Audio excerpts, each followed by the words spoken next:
talk a little bit about the implementation, my implementation in my company, and all the benefits that we are getting after migrating to SQL Server 2022. Again, a little bit about myself. As Ross mentioned, I work with SQL since version 6.5. That was a long time ago. I'm also one of the organizers of our local community here, SQL Argentina. I am from Argentina, from Buenos Aires, where I am right now. So if you are invited to join our community, most of the content, most of the conversation is in Spanish.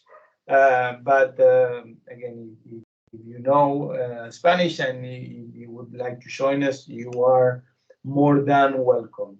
You have all my contact information here, my email address, my Twitter handle, my LinkedIn, and my blog. I'm quite active mainly in LinkedIn and Twitter. So anything you need, any questions, whatever, regarding to this presentation, please, please, please feel free to reach me. All right, let's move on. As Ross mentioned about the past summit, SQL Server 2022 was introduced in past summit 2022, October, November, 2 years ago, right? End of the year. So it was around a year and a half ago. And a lot of things have changed since then, right? But I mean, internally in Microsoft, internally in the data platform area, in the communities, etc. But definitely SQL Server is one of the, is the most, the greatest and greatest SQL Server engine available in the market. Right? So it was presented by Rohan Kumar, back then the CVP for Azure Data. And I had the possibility of film video from my company just explaining some of the points that we test during the pre-releases and all the benefits that we got after jumping into SQL Server 2022. Right? So again, the idea is to start covering from end to end. What is quite interesting about SQL Server 2022 is that it's not just a new version. It's actually the evolution of what Microsoft called the modern versions of SQL Server, which start with SQL Server 2016, 17, 19, and now 2022. They have started this journey of the modern versions of SQL back then, introducing a set of features which in each of the version made a big deal. For example, in 2016, Microsoft has introduced Query Store, right? In Query Store, we have the possibility of having a performance repository for our user databases to, check how the execution and how the query plans change over time, and eventually being able to manually force one query plan. I always say this when I refer to SQL. Definitely, I love that SQL Server runs fast and faster and faster. But what I do love the most is being able to have a stable workload, meaning that it doesn't matter if my server is super load or completely idle. I always want that the execution time, the duration of the processes keeps constant along the way. Right? This is even more important to be than being lightning fast. right? And with Query Store and this set of features related to performance, Microsoft has started this journey that continues with the other versions until reaching 2022.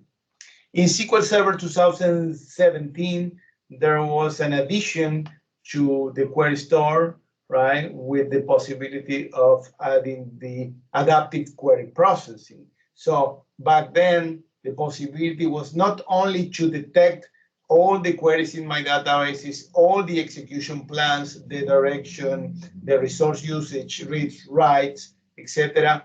But if SQL Server detects that the execution of any of my processes start taking longer than before because the new execution plan is not as efficient as the previous one, automatically set to use the last known good plan. That was really, really great.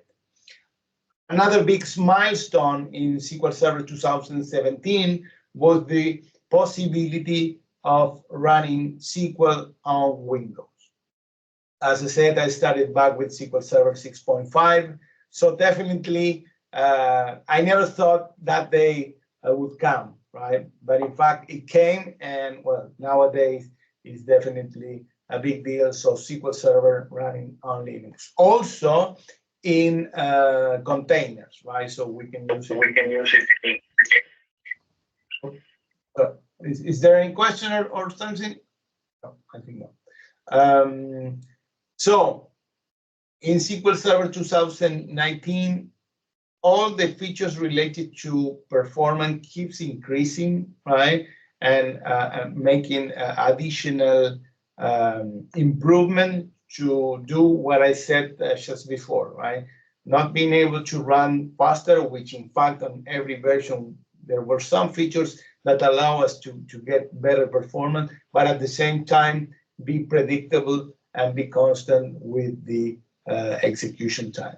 One of the important things also introduced in SQL Server 2019 was this concept of data virtualization, meaning not to store the data in the database itself, but also being able to connect to an external storage system, external modern storage to retrieve data from there. We're going to see something later on.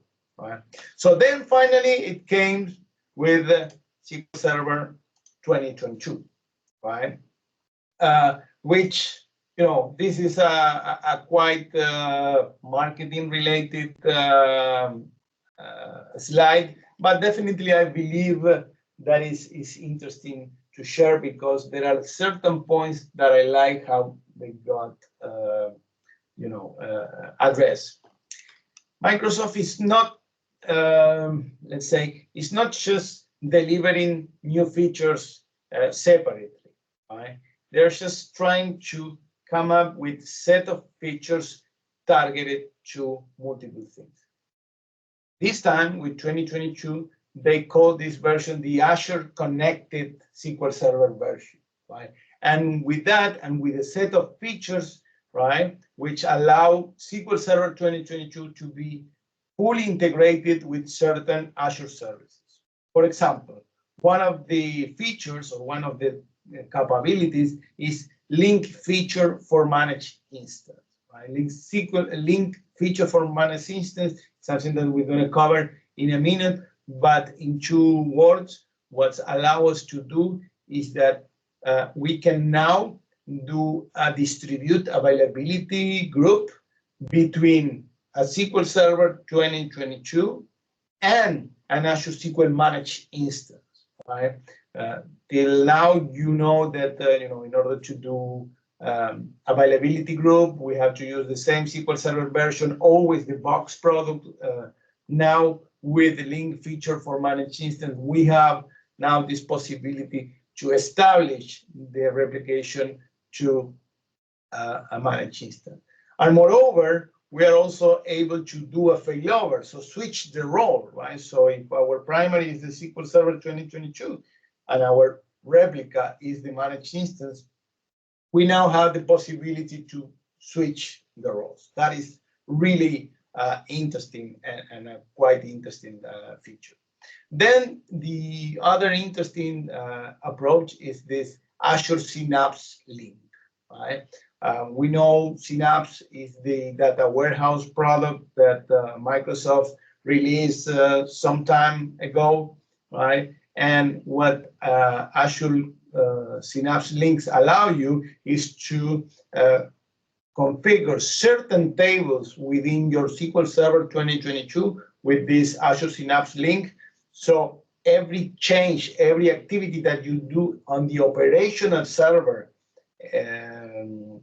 with your data, let's say new insert, updates, or delete in your operational data, you see that data reflected into Synapse in near real time, right? So with that, you're going to be able to do real-time analytics using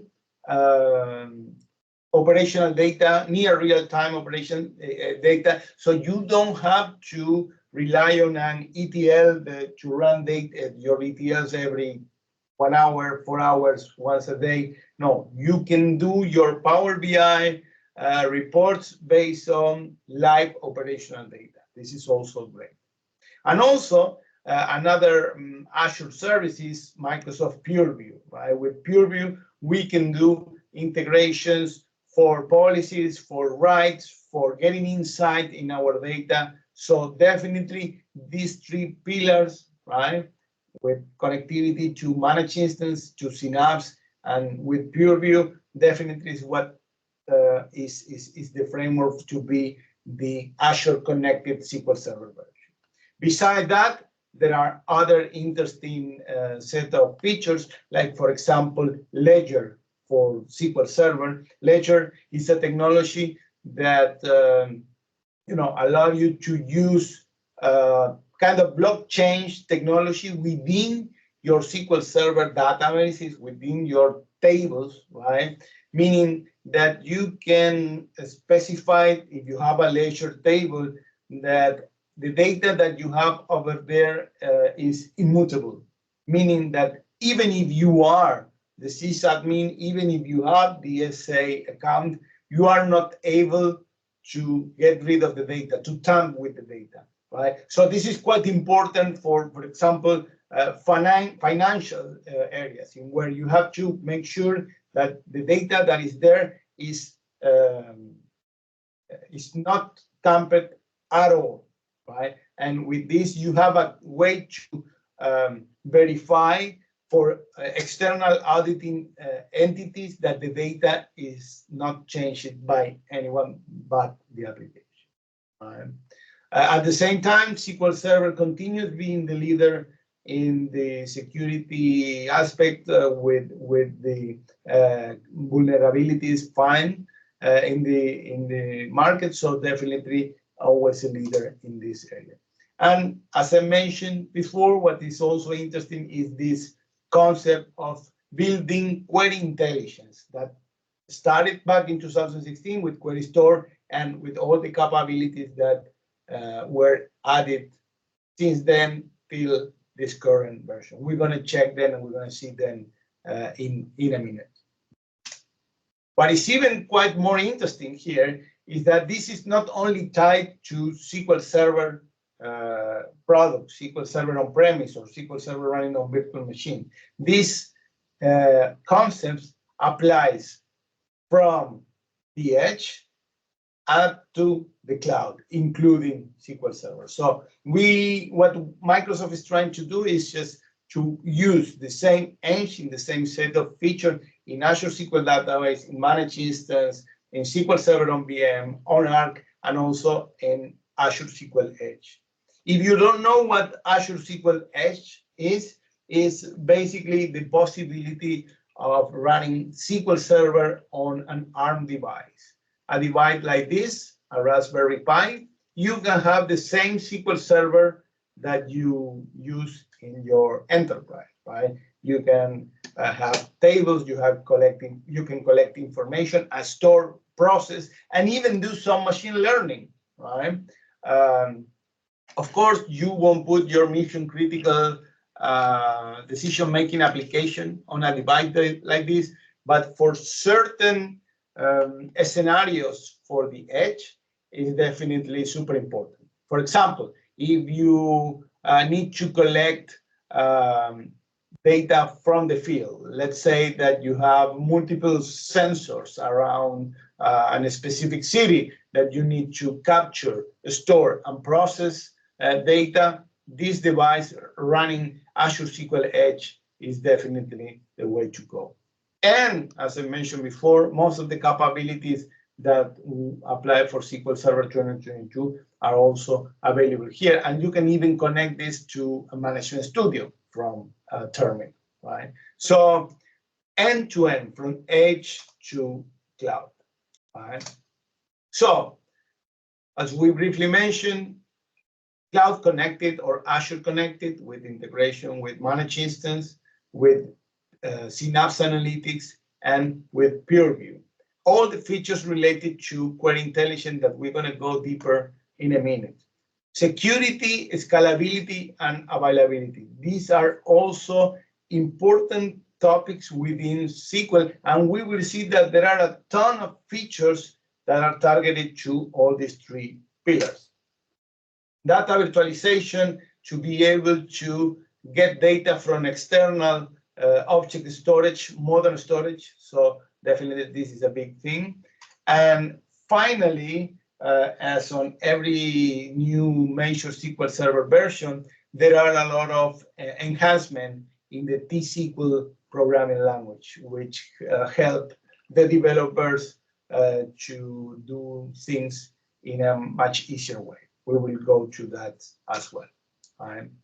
We've got a question in the chat. Yes, excuse me, Javier. Yeah. The question is being asked as the main benefit of Azure Edge is latency. Well, again, it's for certain use cases. If you have, for example, the one that I've seen it because we have it in my company, every single vessel with the containers that are not connected to a wide internet connection. What we do, so the container, for example, when we have to sense temperature or those kind of things, we collect and we process the data within the ARM device. This is a Raspberry Pi. And again, once it's connected,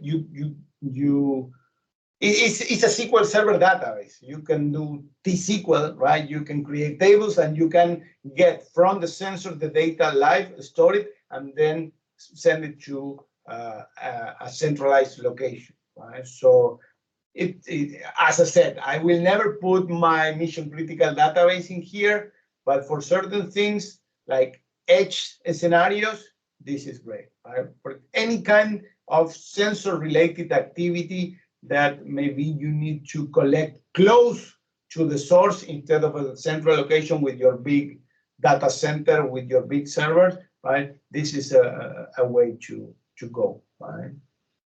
Okay, so thank you. Hopefully the question is answered. So deploying SQL Server 2022, right? We have multiple ways of doing it, same as since SQL Server 2017. This support all the major Linux distribution, Ubuntu, Red Hat, and SUSE, right? As well as container, as I mentioned, Docker, Kubernetes, of course, Windows and Windows Server, right? And Azure Virtual Machine. Right? In Azure Virtual Machine, you have pre-populated, pre-installed your SQL 2022 images in the Azure Marketplace. So you just select them and boom, you deploy it with absolutely no problem. Right? The recovery, the compatibility level in SQL Server 2022 is 160. So most of the new features targeted in 2022, you will be able to use them if the compatibility level is 160. Right? There are also several changes in the setup process, right? When we do the setup, when we put the installation media and we run the setup, we will see a bunch of new things. Several things were removed from the installer, right? All the parts related to machine learning, install the R, Python, and Java packages, all the poly-based stuff, machine learning was removed from the installer. Does it mean that those features were discontinued, deprecated? The answer is no. Now Microsoft gives you the possibility to install your own runtime for R, Python, and Java instead of using the one coming from the SQL installer, right? Which is a good thing. A deprecated feature is a stretch database, something that in the cloud world doesn't make any sense at all. If you remember, a stretch database is the one that allows you to expand your tables into the cloud, right? So you can have some sort of hot tables in your SQL Server and put the archive data in a stretch table in the cloud, right? So that is deprecated. And they're also adding two new points here, which is Azure extension for SQL Server, right? So if you choose this during the setup, you will be asked for your Azure subscription information, right? And when you enter that, what will allow you to do is basically being able to see your SQL Server installation from the Azure portal, right? So you will be able to handle it as one of the cloud assets from the Azure portal. So definitely quite interesting. Another thing that you will notice is that the licensing part has changed. Now, besides entering the product key and selecting, the edition, you also have a new possibility, which is pay-as-you-go licensing, right? So you won't have, this will give you the possibility of just paying for the usage that you have for your SQL Server, right? So this is a similar way of licensing versus what they are doing in the cloud, right? So they also move or copy this licensing approach to the SQL Server box, right? This is a screenshot of the Azure extension for SQL. Again, you have to specify subscription, service principal, etc., and you will have your SQL Server registered in the cloud. And this is the pay-as-you-go new option that you have, right? Again, you have the edition, you have the product key, and then pay-as-you-go, and there is an extensive document explaining the difference in the modeling, in the licensing model. Same as, since I remember, there are different editions, Express in this case, a standard and enterprise. In enterprise, you have the normal enterprise and enterprise core and developer edition, right? You know, the standard edition may have some restrictions in terms of the maximum allowed memory and the maximum cores, right? And some of the features are not available in standard, but there are in enterprise, right? So going back to the product itself, is connected with managed instance, with Synapse Analytics. We will talk extensively a little bit later about what happened with the Synapse Analytics. As I said at the beginning, a lot of things have changed since SQL Server 2022 was released. Peer review, right? But also SQL Server 2022 give you the possibility to authenticate against an Azure Active Directory, now called Entra ID. Right? So besides having the possibility to authenticate with your SQL authentication or your local domain or Windows authentication, you can now also authenticate using Entra ID or Azure Active Directory. Right? Another interesting services, which is another cloud service, is Microsoft Defender for SQL. Right? This is something that is quite used in Azure SQL DB or managed instance, and it also can be included with your SQL Server 2022. What is this? Well, basically is a service that will be constantly checking your SQL Server 22 engine for kind of security-related topics and also assessment. What do I mean with security-related topic? For example, if this Defender for SQL component detects that there is an anomalous process running on your server, for example, something that could attempt to do a brute force for your password, or trying to run dynamic SQL or SQL injection or something like that, you can configure rules and you're going to get notified about that, right? Same as for Azure SQL DB, as I said, but for your SQL Server on-prem. Right? At the same time, distribute availability group, same as before. There are some enhancements on this, right? And many more things that we will start to cover. So, no more features like isolated features. Now we have these challenges, right? So the challenge is that we know that if we have to set up and maintain a disaster recovery site, is quite difficult, right? It's not impossible, but it's difficult. So, for example, in your SQL Server world, you have your main data center with your SQL Server running in there. You may have to get another data center with another server with the window cluster configured, and then you have to specify one of the way to do synchronization, meaning log shipping, or most common is availability groups, right?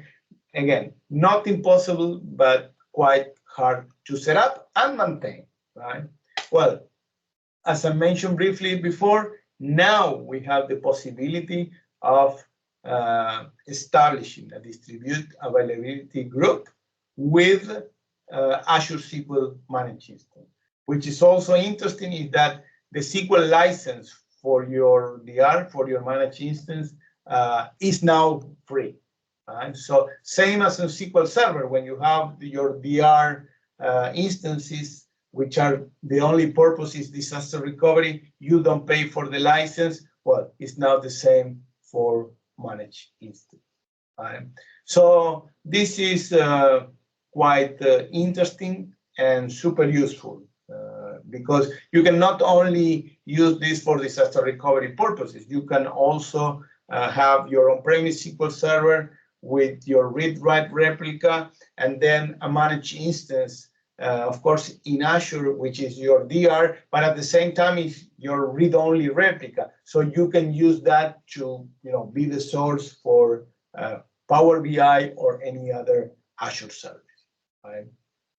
Another interesting approach that we have here is that before SQL Server 2022, if you wanted to move your user databases from SQL Server to managed instance, you were able just to take a backup of your SQL 2019 database and restore it to the managed instance. Right? But this was a one-way process, because you were not able to take a backup of your managed instance database and restore it back to your SQL Server 2019 or 17 or 16, right?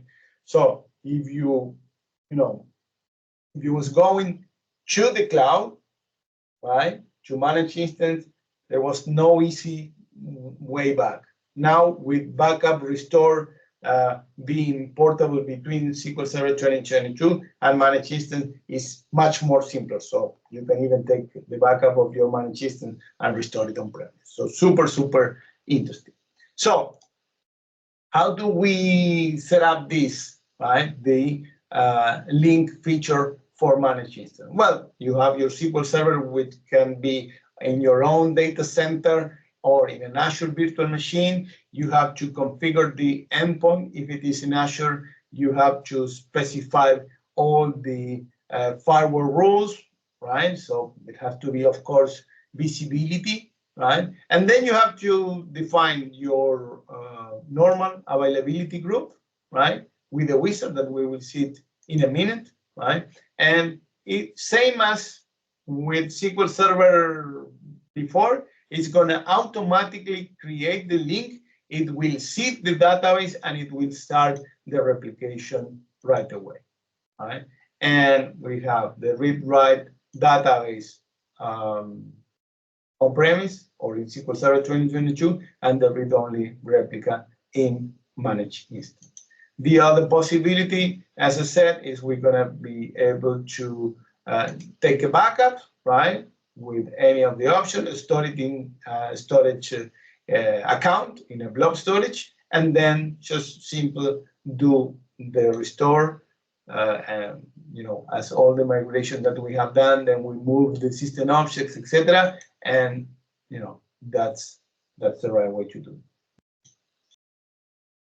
The other challenge, ETL, extract, transform, and load processes are expensive, out of date, and affect operational workload. What do I mean with this? We have Synapse Analytics, our analytical environment in Azure, where we mostly store our data warehouse, right? And in order to push data, we generate these ETLs that can be done with either integration services or Azure Data Factory. Right?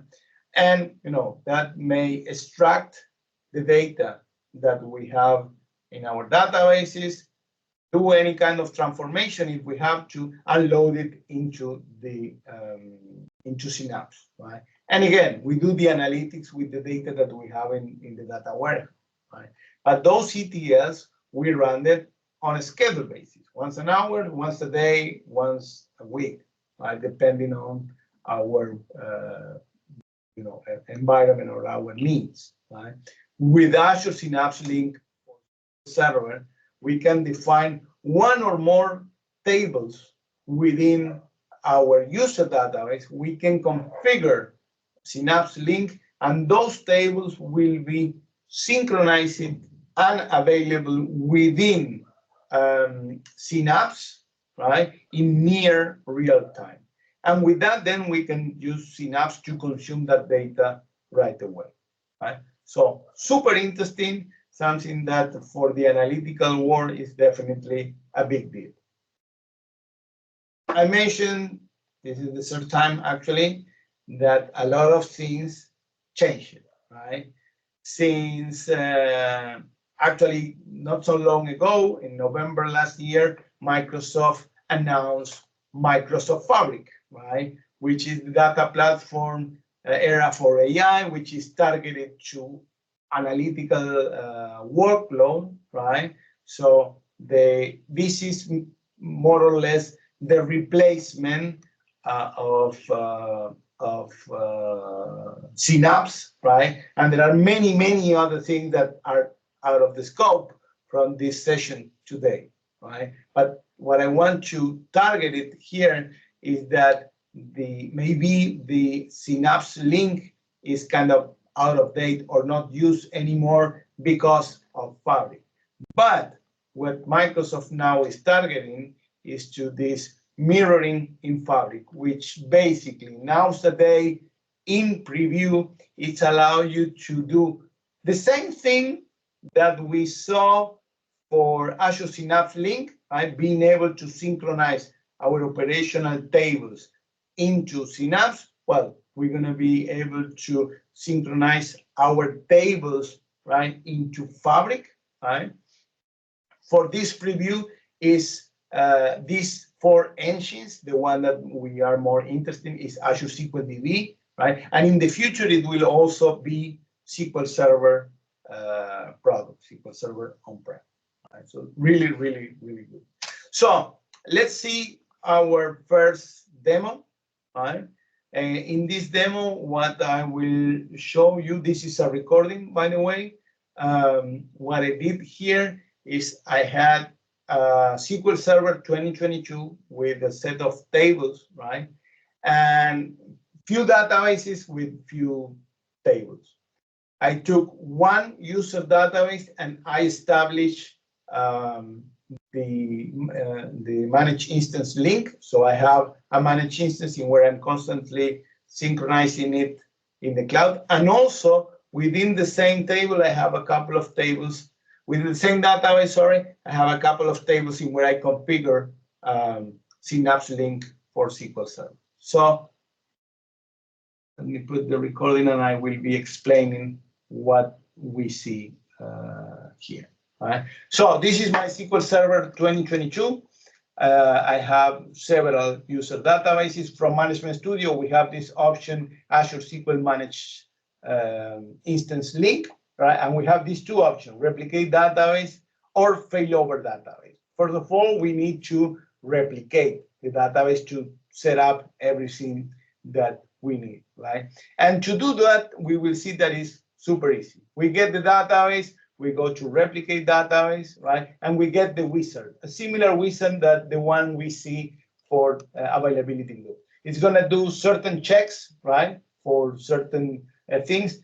Some of the things are recommendation for those 2 trace flags, right? So it's, as you can see, it's allow you to move on, but it's definitely recommend for you to have those 2 trace flags, which are actually handle the compression of the availability group information, right?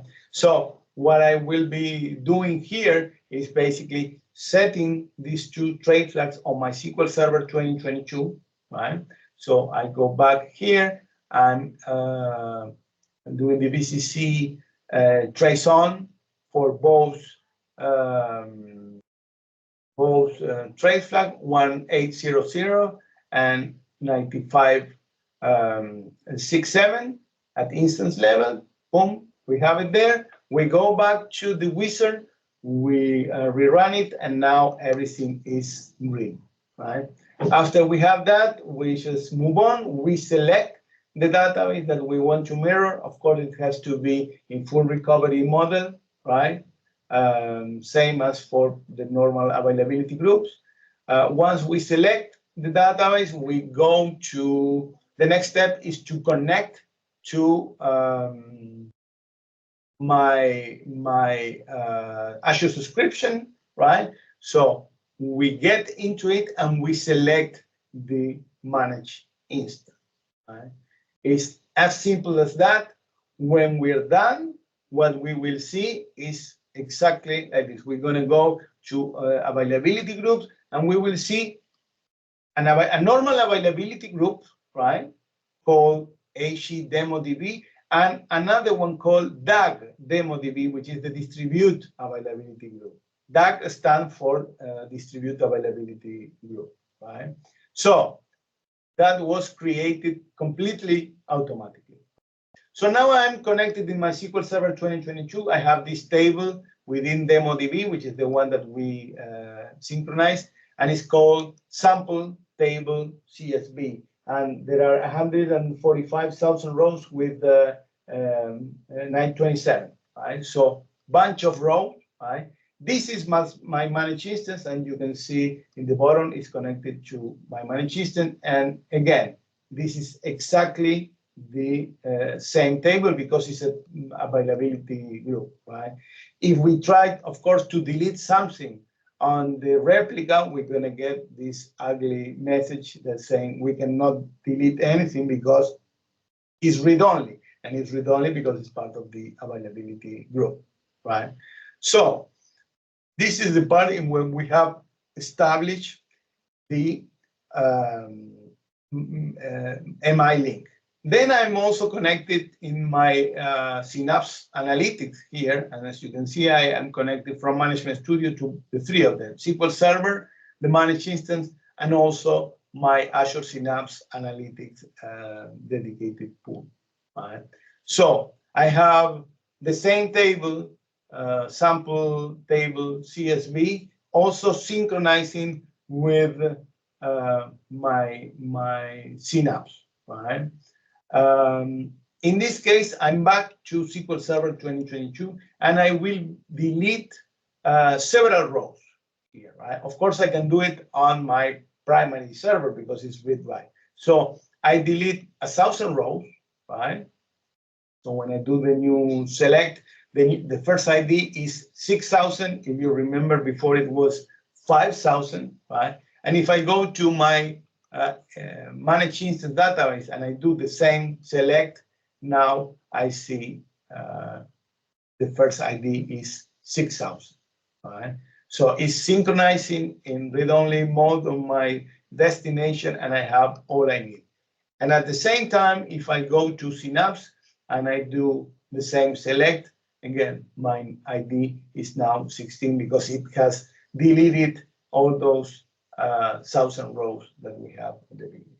Right? So this is more or less the concept. You can have a centralized SQL server. You can do insert, update, delete in the source, and you can have it right away in your managed instance as well as in your dedicated pool in Synapse. Right? So pretty cool. All right, let's move on. We got a question in the chat. You're asking, what's the costing of the Synapse linking? Well, the cost for Synapse link, the link itself is an additional service, right? But you don't have to pay. What you need to pay is for the Synapse environment. For Synapse, there are multiple, let's say, options to, let's say, for licensing, right? You have dedicated pool, and you can specify which tier you will be using, and also you have serverless, where you only pay when you are using it, right? So for this link, there is no extra cost that the one that you have already for Synapse, that then for sure it has a cost, right? But for the linking itself, there is no additional cost. All right. Okay, thank you. Yeah, sure. Security, right? As I mentioned earlier, possibility of connectivity with an authentication with Active Directory or Entra ID, PureView for insight and data lineage, and Defender for SQL. Now we will jump into another challenge, right? Query tuning is quite expensive and it's time consuming, right? I've been doing query tuning since I kind of remember many, many years ago, and I couldn't agree more with this sentence, right? It's fun, it's really nice, but definitely it's time consuming, right? So what can Microsoft do to help us with, to solve this challenge or to mitigate this challenge? As I mentioned before, we have Query Store, right, to save the performance information for all the workload in my user database.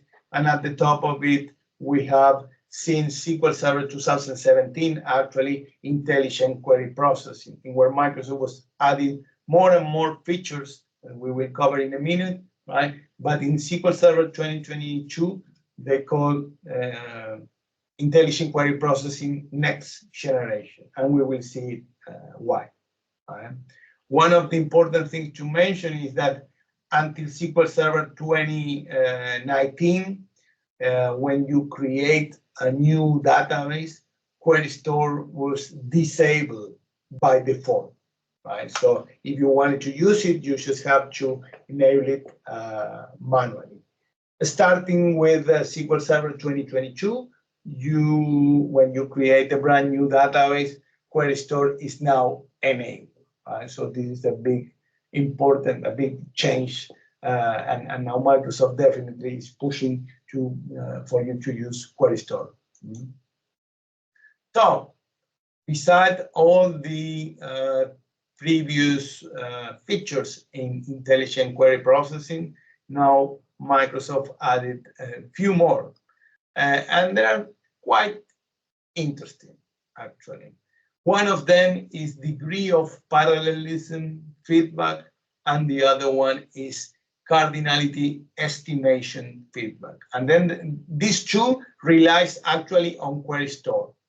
But there is a third one which is not relying on Query Store, which is called parameter sensitive plan optimization, PSP optimization, right? So what can we do with, let's say, cardinal estimation feedback? Well, you know that since multiple versions ago of SQL Server, you have the possibility of introducing hints in your statement, in your queries, right? You can specify something at instance level, at database level with database scope configuration, and also a hint, right? You identify the statement, you add the hint manually, right? In the code, you recompile the store procedure, and from that point onward, that piece of code will use a specific hint to make a change to the normal behavior, right? Which is interesting with C feedback is that now SQL Server detects from all the workload of your user database if eventually something will be benefit of adding a hint, right? So it will do the detection. It will make the change for you. It will add this hint, but what is quite interesting, without any code change, right? It will verify that now with the hint, the execution is better, meaning faster and using less resources. And if it is confirmed that with that hint is better, it will stay and will use that hint from that point onward. Not only in one statement, but for everything that is running within your user database. Right? Before, this was a manual activity that the DBAs have to do, right? Checking, maybe identifying which hint could be a good fit for this, applying the hint, and then validating if it was better, and if it is, just leave it there.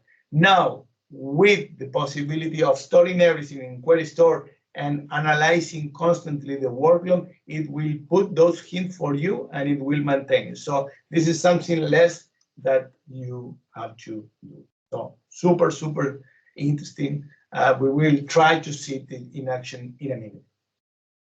Degree of parallelism. We all know that since the beginning of the day, you may find a bunch of different blogs talking about what is the right DOP for your server, right?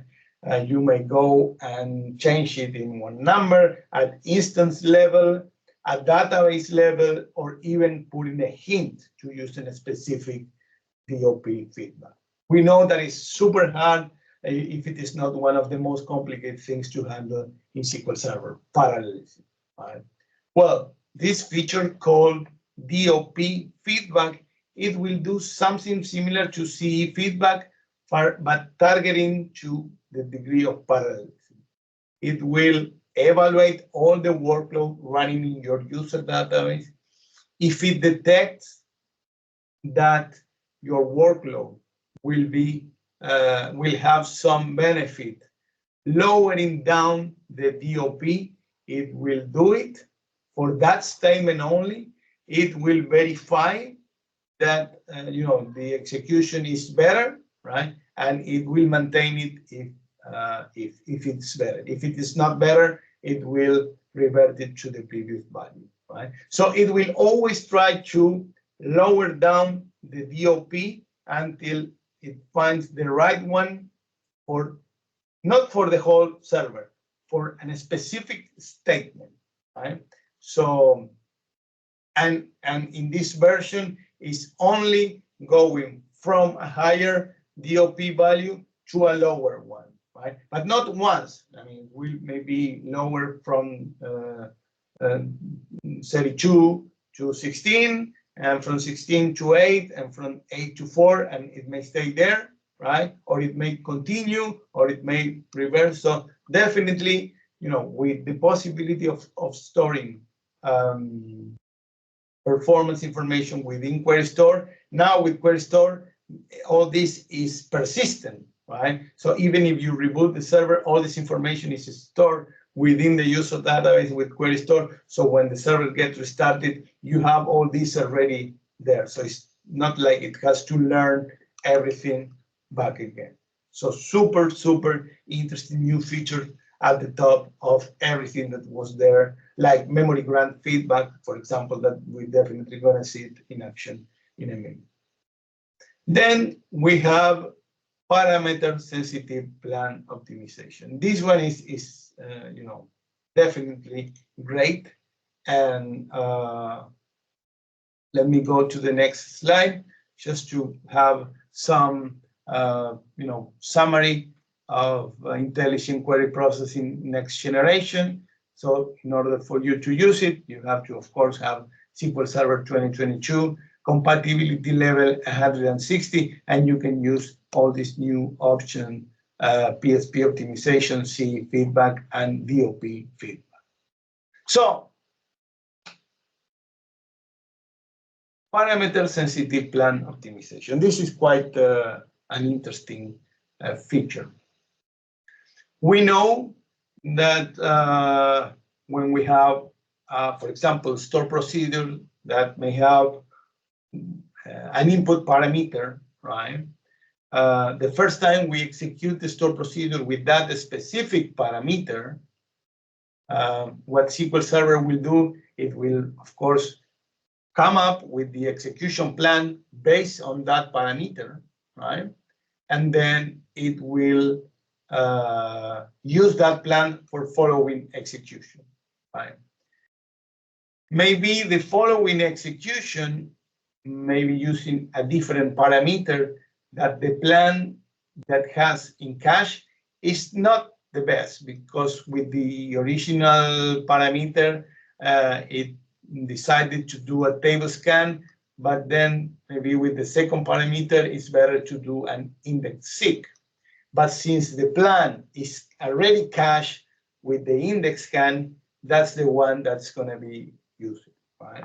So this is before SQL Server 2022. So we execute the procedure myproc with the parameter 1, and it come up with a plan which require an index seek. If we run it with the parameter 10, it may use a scan because maybe it's better to scan all the table instead of doing a seek, right? So if we go back to run it with the old parameter, the 1, instead of using a seek that we know that is the best option, it will be using the scan because it's already in the cache. And that will give us performance problem. Well, now with SQL Server 2022, with PSP optimization, we will execute the procedure for the very first time with the parameter 1. It will come on with the optimum plan, which is a seek. Then we will execute the same store procedure with the parameter 10. It will come up that the scan is the best option, right? But what SQL Server will be storing is both plans, right?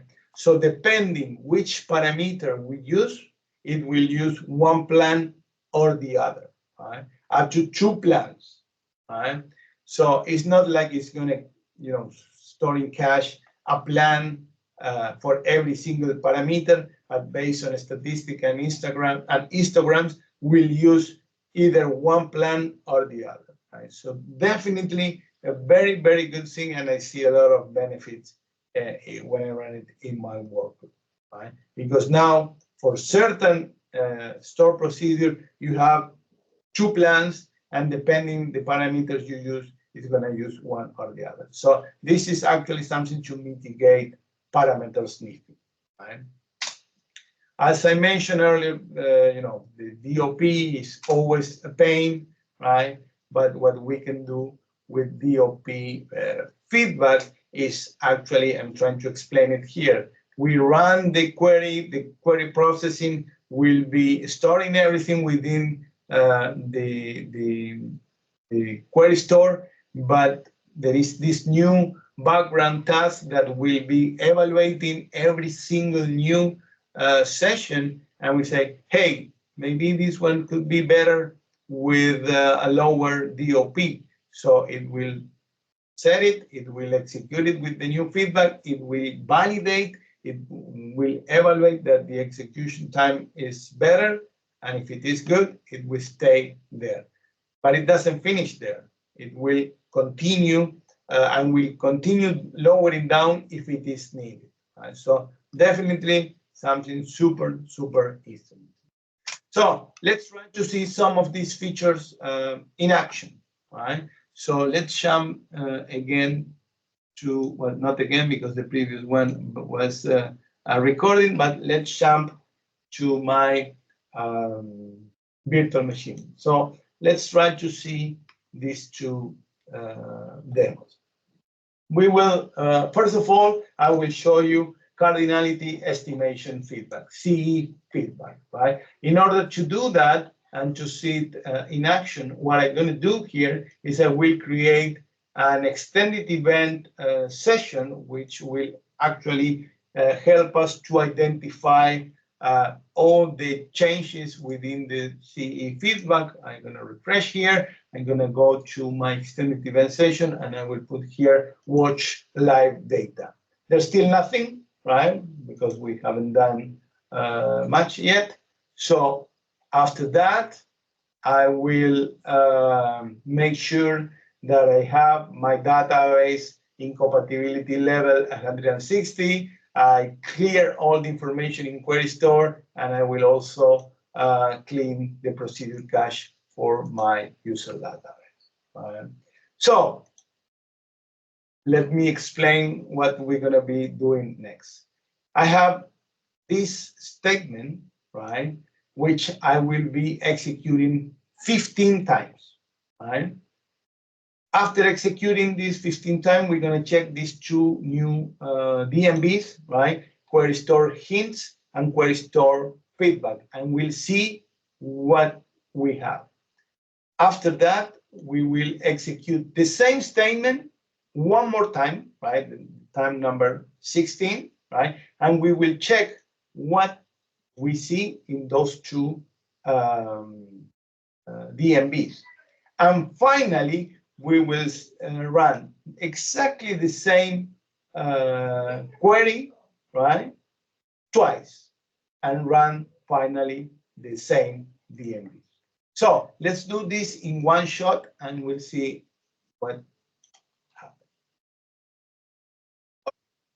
Remember, the first time we executed 15 times, and we checked the DMB. What do we get in the DMBs? Nothing. Those are empty, right? We have absolutely nothing. Remember, we execute the same query 15 times. Then we execute it one more time. And what do we have here? In the second DMB, we have an entry. Remember, the second DMB was the feedback. So it was saying that for there is a new feedback, right? Which is still pending of validation, right? And for the plan ID number 1. After that, we executed 2 more times, and of course, it's a demo, and it failed, so I got verification regress, and it didn't apply. Let me do it one more time. Let me just do this one more time. So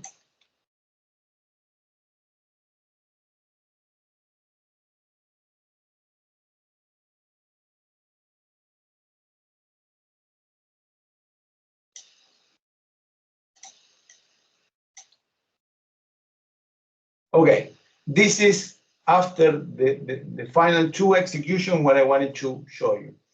So the feedback is saying verification pass, right, for the plan ID number 1. And what it's telling you is that for the query ID 1, it is now using this hint, assume minimum selectivity for filter, right? And it's validated that the execution is better. So did I have to add this hint to the query? No.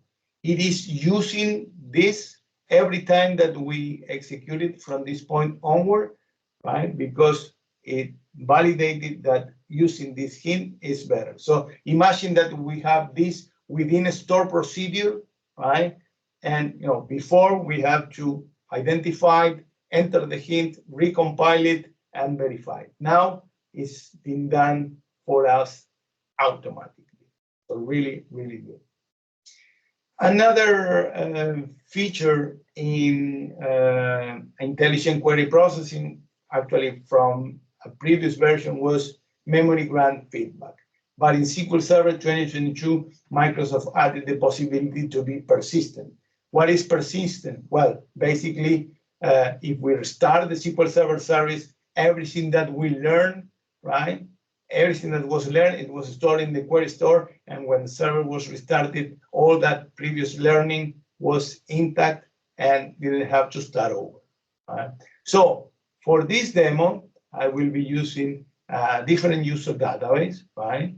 I will change the compatibility level to 160, clean the procedure cache, and cleaning the query store. For the purpose of the demo, I will change the statistics here. And what I'm going to do is that I will execute this, this query once, right? And I will enable include execution plan. So when we do that, we will see that this query, of course, is running for the very first time, right? And it will take some time to retrieve what we are looking for. Actually, it's like 19 seconds to retrieve 66,000 of row. When we go check the execution plan, we see that there is a warning here, right? When we go and see the warning, we see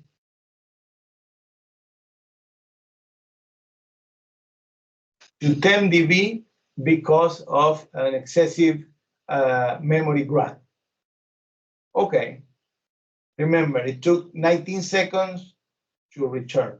I will execute it one more time, right? So this time, what we will see is that instead of 19 seconds, now it took 5 seconds, right? Without any code change. And if we go to the execution plan, we don't see that warning anymore. What happened? Well, after executing it the first time and after the initial memory grant, right, it provide a feedback to the engine saying, hey, listen, we have to adjust the memory grant here for the following execution, otherwise we're going to be spilling to the 10 dB. So it did it automatically, again, without us having to modify any single line of code, and we just run it for the second time, and now it's there. And if we reboot, we start the SQL Server service, this information is already in query store. So quite impressive. All right, let me just check one thing here, which I guess, no, it's not there. And from the CE feedback, the previous demo, I create this extended event session and actually is generating an entry or an entry in the extended event, just telling us that what was the hint that was used and validated, and which is the original CPU time and the new CPU time. So really, really interesting feature. Again, when you try to maintain a good performance. All right. So many other features in other areas besides security, scalability, as we mentioned, Ledger for SQL, always encrypted. There are enhancements over there. Also scalability enhancements in the buffer pool scan and also in 10dB, right? And finally, availability. Now we have the possibility of creating contained availability groups in where you may have an own version of the master and MSDB database per availability group. So eventually you can have different logins and SQL shops per availability group. So these are new, right? Contained availability groups. If you want to use them, you cannot convert your existing availability group. You have to create them again from scratch. Many other features like, for example, XML compression, right? This is quite interesting because now finally it's compressing the XML field in quite aggressive improvements in parallel redo and also distribute availability groups and many more, right? As we briefly mentioned before, Ledger, right? If we want to use the power of blockchain in SQL Server, right now we have these tables that we have to define it as Ledger table, and eventually, if there is an application that need to make sure that the data is not tampered at all, right? We can provide a cryptography way to demonstrate that the data is not changed at all. Enhancements in 10dB. I mean, this is happening since a while back.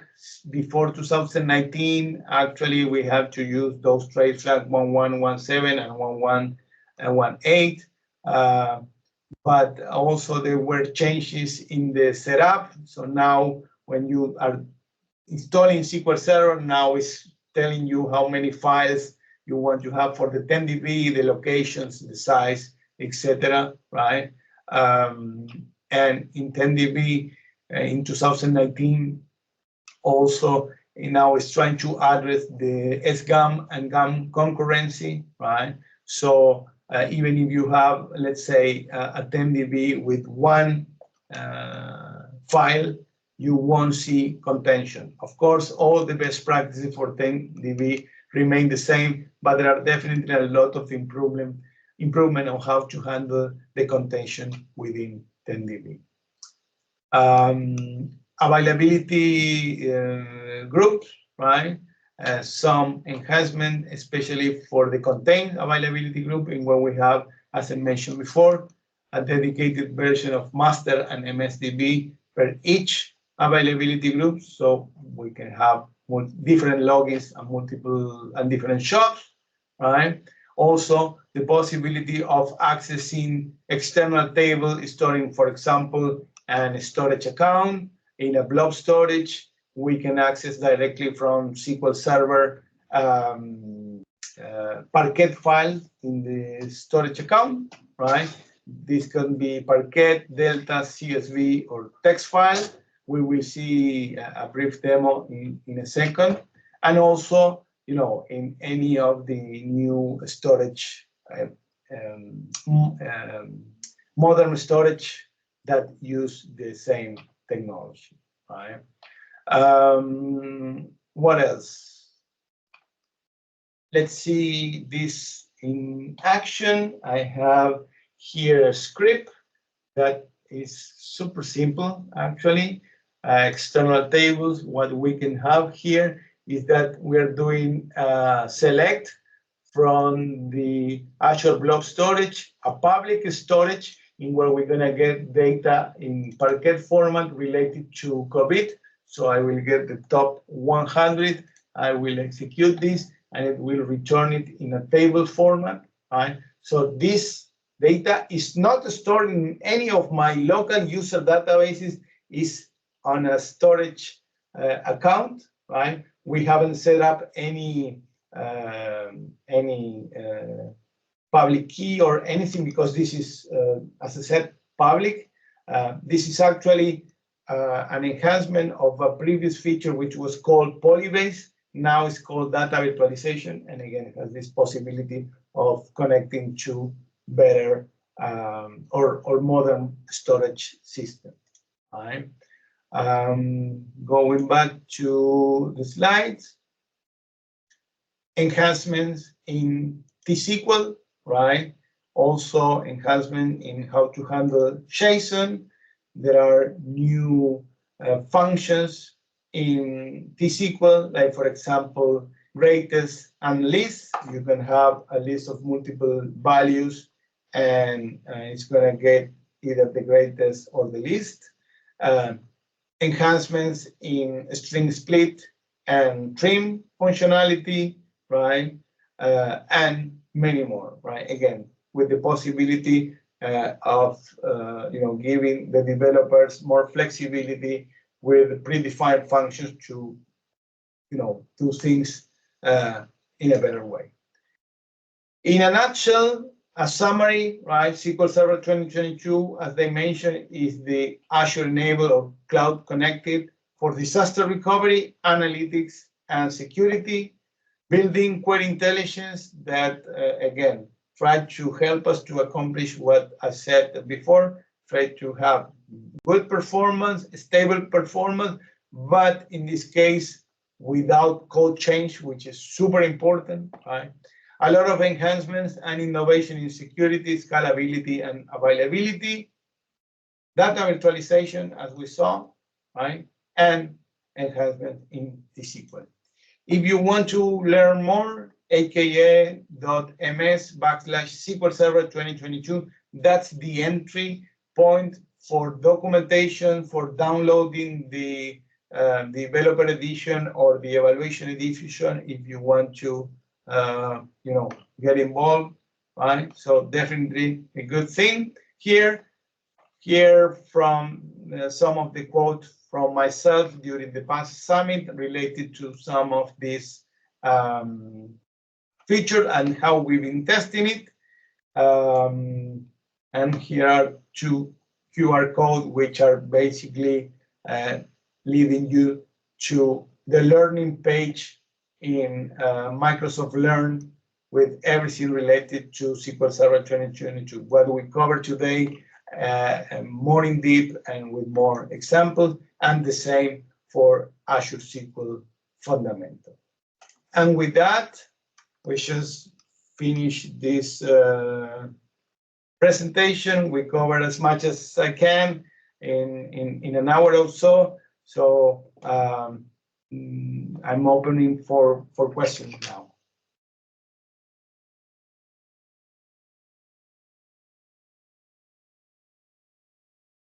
Rose, are you around? Well, I most certainly am. I was just checking the chat board. I don't see any questions on there. I think you've did a great job of presenting this, Javier. Good, thank you. I hope thank you. And try to get a sneak peek of what can be done. And definitely, if you haven't tried yet, give it a try because it's definitely a game changing in multiple things. Yeah, I know it. We're still on 2019. We'll probably be going to 2022 later this year and next year. we're in the process of changing data centers right now, so Okay. that's You're gonna stay on-prem or you're gonna go to any cloud services? well, we're going to be we're going to be going to the cloud, Mhm. and it's going to be with AWS. Mhm. But we're also, due to the type of work that we do, um, we're regulated by the SEC, Okay, and they want us to be on-prem as well. okay, okay, makes sense. So we'll have a presence in But both definitely arenas. have a look to 2022, because as I said, in my case at MSC globally, we run SQL Server 2022 on Azure virtual machines, right? And you know, we definitely see the benefit. And we've been using it since long time. I mean, even before it went GA. So I see there is a hand raise. Yes, there is. Tim, go ahead. Yeah, thank you. Firstly, I'm joining from Australia, so you might be able to pick up on some sort of an accent. My company is a premium Microsoft partner, so a lot of the stuff I do at work is in the Microsoft environment, but the stuff I do on the side for like small businesses, they have an AWS setup usually, and they're not like that deep into a specific cloud environment, like they're quite impartial to whether I do it in Azure or AWS. And I was wondering if you're aware or have an opinion on the difference between using SQL Server compared to Postgres. Like, is there a notable difference, or is it just either or? Well, I mean, you can definitely compare them. They are both relational engines, right? You have tables, you have indexes, you have relationship, you have foreign key constraints, etc. You know, I have my opinion, and you know, I'm a SQL Server veteran, right? So I use SQL Server for everything. In an enterprise grade, I definitely gonna keep using SQL Server, but I'm also getting involved with Postgres because, well, I see a lot of growth in certain areas, and you know, I'm also a supporter of open source environment, right? Before I was also getting involved with MySQL, and well, then it was bought by Oracle, and now it's not that open source as it used to be, let's say. But Progress it has a lot of momentum, and actually, even Azure, you can create a, a platform as a service offering of Postgres databases, right? So without having to deploy virtual machines on any infrastructure, you have Postgres, right? Again, it's a matter of choice. It's a matter of cost, right? In terms of functionality, I would say that, well, SQL Server just turned 30 years last year. So a product that is around for 30 years definitely it has to be quite mature, I would say. So all the features that are coming at the top of it are basically to enhance security, availability, performance, etc. But you know, they are all relational databases at the end of the day. Well, I'd like to weigh in on that question if I could. Please do. We do we use Postgres extensively at my company, and one of the things that I found where SQL Server really shines over Postgres is recoverability. When you recover Postgres, you're recovering the entire instance. So if you have multiple databases on an instance in Postgres, you recover one database to a point in time, you're recovering them all to a point in time. Recoverability is very awkward, because you don't have a log for each database. The log is at the instance level, the wall, it's called write ahead log. I mean, there are several caveats in each of the engines. Even if you put into the comparison Oracle, there are things that are being handled a little bit different in one way or the other. Security, scalability, performance. But again, at the end of the day, is the same. And maybe for certain scenario, one engine could be better than other, and for others it could be another case, right? Well, a lot of people go with Postgres because it's free, it's open source. But when you come around and you think about it, are you going to support your enterprise on open source? That's my point. I mean, it's fine if you have to do a lab, if you have to do something for the school of the university, but putting let's say my workload for decision making on my big enterprise on an environment that doesn't have the proper support, I will definitely never do that, right? And I'm not saying that there are not paid options for Postgres or MySQL or any of the other open source environment, but definitely there are certain things that need to be addressed. And in terms of capacity, there are more or less all the same, I would say.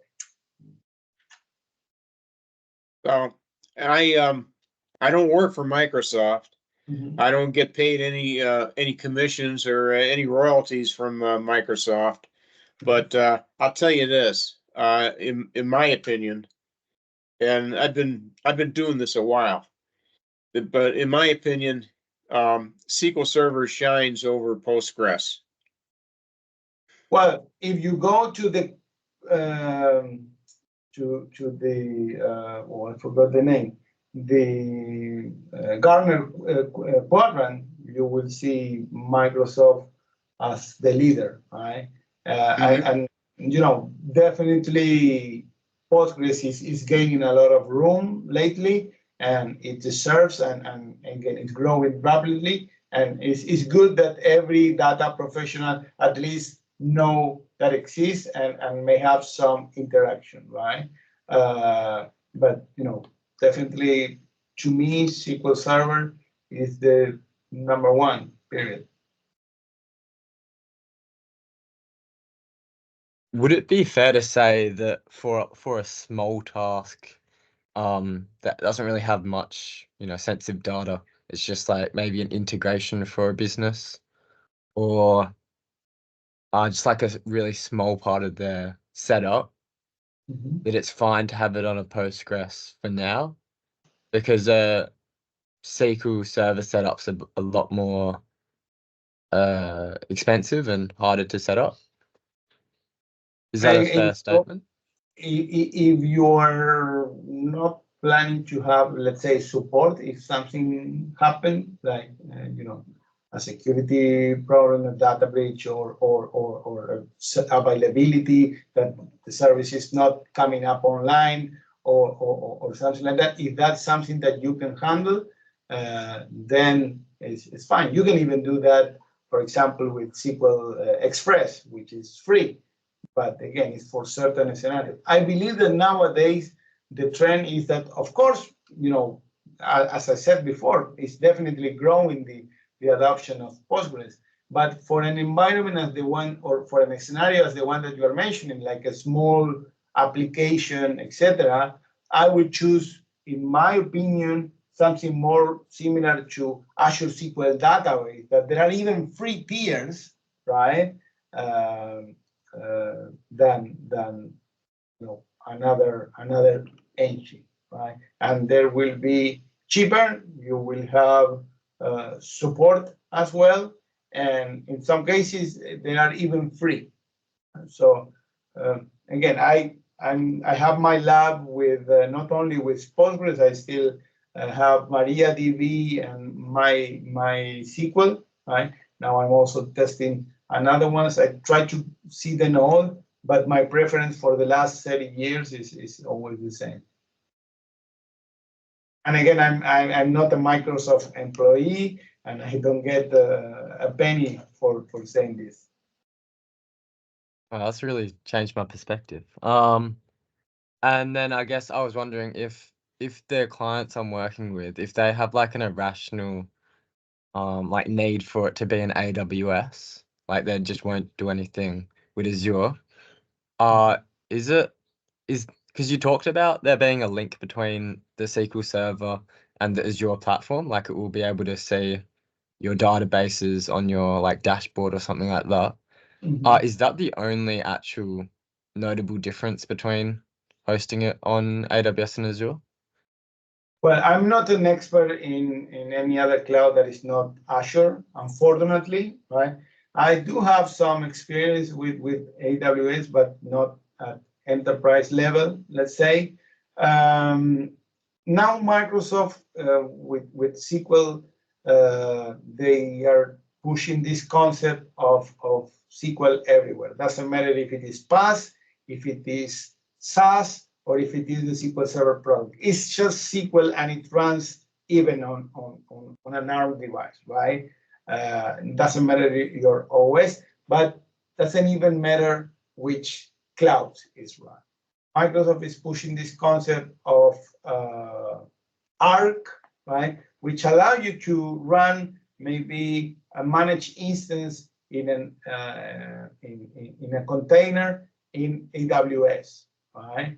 Or a SQL Server virtual machine in AWS and maybe have the management in Azure portal, right? So now, I believe that there are also approaches from AWS as well. They are trying to be more open and more integrated and more what they call multi-cloud, right? So it doesn't matter where you run your SQL Server in this case, the user experience, the end-up experience must be exactly the same, right?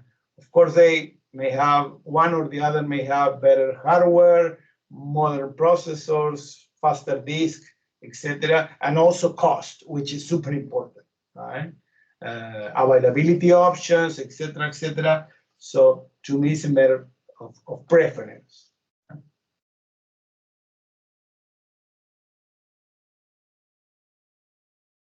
Hopefully, it's clear. It's it's an opinion.